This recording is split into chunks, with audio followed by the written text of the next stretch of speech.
My name is Masa. I'm from Asia Pacific Alliance head office, and I'd like to share the experience with Japan in terms of investment in DRR for business. And I'd like to share the story of Japan. As Mr. Suganuma, ambassador of Japan, said, Japan has so many natural disasters. For example, talking about earthquakes, roughly 20.5% of earthquakes of the world occurred in Japan. So there are so many earthquakes. And let me tell my story. I was born and grew up in Kobe City in Hyogo Prefecture.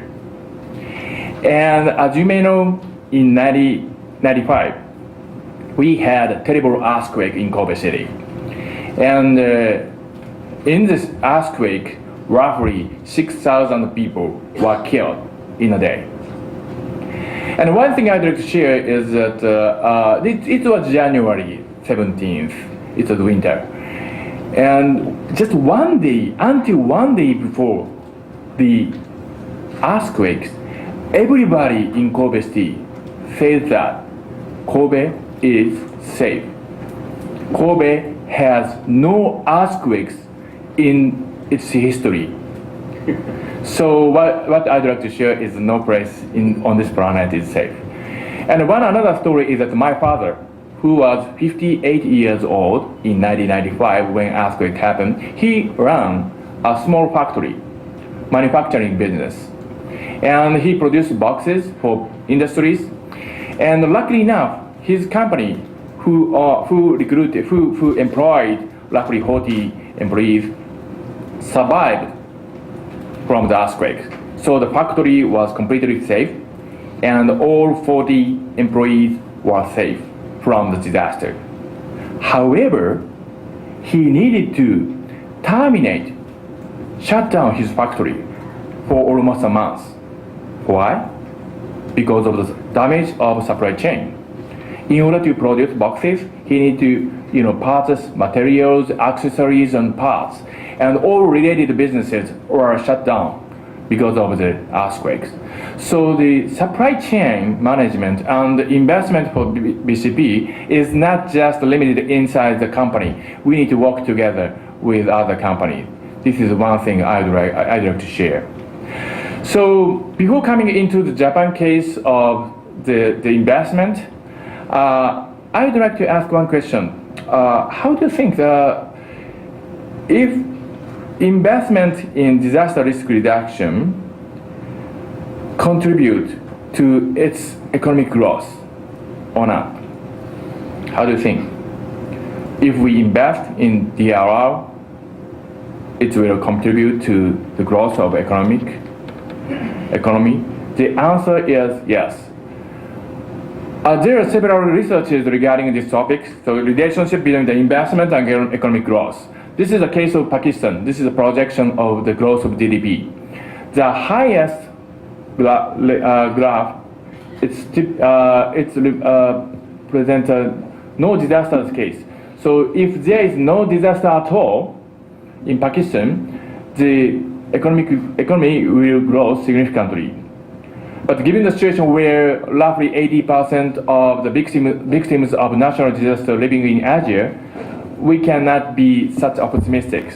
Anyway and anyhow, we may have natural disasters. So we need to look at the second two lines. The bottom line represents that if we do not invest in DRR at all, the economic growth is something like this. And if we invest in DRR, we can increase 20%, 25% more economic growth. So this is a projection. So investment in DRR may contribute to growth the economy. And now I would like to come into the Japan's case. And as some of us said, the BCP, Business Continuity Plan, is really important for many business sectors. So in Japan right now, roughly 60% of major companies have BCP plan. while roughly 29% of small and medium-scale enterprises have BCP plan. And I would say that, frankly speaking, comparing to other countries, many Japanese companies are interested in making BCP plan. Of course, because we have so many earthquakes and natural disasters. But next question is when they started to develop BCP plan. From long years ago? From 1995? No. It's something like this. So the long years ago, most of the Japanese companies did not have BCP plan. But for example, in 2009, we have a pandemic of influenza. And after that, the number of companies who has BCP plan has significantly increased. And of course, after Great East Japan earthquakes, many companies start to develop BCP plan. So one thing we could learn from this story is that natural earthquakes, natural disasters are terrible things, but it might be the good opportunity to changing the paradigm of business sector people to think seriously about BCP. So this is one thing I'd like to share. And next question is, how Japanese companies invest in BCP? So this is the slide. Can you read this? So the top one is communication devices. So like satellite or any kind of communication devices. Once this big disaster happens, we cannot use mobile phone. So we need to communicate anyway. Or the second one is workplace safety. Some factories and workplace are really dangerous when disaster happen. And the third one is generators. Alternative energy are very important. Third one is cloud service, as she said. Information technology is really important. So many companies invest to have a second server location or invest to the cloud services. And seismic strengthening also, and so forth. So those things are the areas that Japanese companies invest for their BCP plans. But I would like to add one more point. Flip side of it, those sectors are good potential area for the businesses which provide these services, right? So for example, the communication device, if your companies provide communication devices, those services will be really a potential area for growth in terms of a business continuity plan. And in the next slide, I will share the impact of BCP plan. So based on the study conducted in Japan, BCP plan usually for preparing to reduce disaster risk, right? But we may have side effect impact through the process of BCP. This is something like this. Firstly, improvement of reliability. You can increase the trust. I would like to share one good example of Tokyo Prefecture government. Tokyo Prefecture government, Tokyo is the largest prefecture in Japan, and Tokyo Prefecture government start a project, Tokyo Team Business Continuity. In this project, if companies set up nice BCP plan, Tokyo Prefecture government give a logo to the company. On the right side top, you can see this is written in Japanese, but it really makes sense for us in Japan. And this logo will be provided to the company who set up a BCP plan. And by doing this, companies can upload this logo on the website. And because of the interest of sustainable supply chain in Japan, if you get this logo, you can increase the business partner. So this is one side effect impact. The second thing is improving on factory management. If you set up guidelines on managing the business process and so forth for BCP, one side effect is that in many cases, many companies succeeded to streamline the factory management process, so they can make effective factory management. And also it contributed to reduce industrial accident even between the disasters. And the third one, human resources. When disaster happens, you cannot expect all employees come to the factory, come back to the company. So each employee should have multitask talent or skills, right? So in order to set up a nice BCP plan, people become more polyvalent workforce. So those things are reported as the impact of BCP. And those things, talking about the impact, investing in disaster risk reduction is, for example, is good for less workers lose job, and less people suffer from shortage of food, and less people lose their families. So those things are expected impact.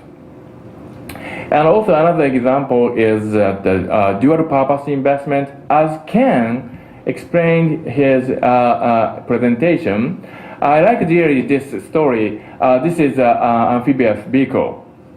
When flood happens, those amphibious vehicles working very well.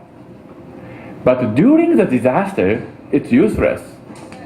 So nobody wants to invest for this kind of vehicles.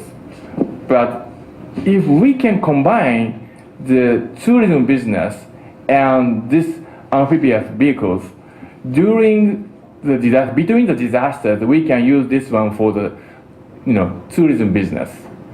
So likewise, if we have dual investment purposes, we can maximize the impact, and also we can, as private sector, invest to do this kind of things.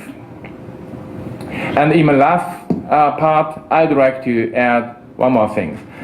Now I explain about impact. But when we talk about impact, the one is economic return, the other one is social return. So we can invest in the relationship to maximize the social return. So this is the Japan platform concept in Japan. So in 2000, Ken Onishi founded Japan platform. So Japan platform concept is like a collaboration between the business sector and the government and NGOs.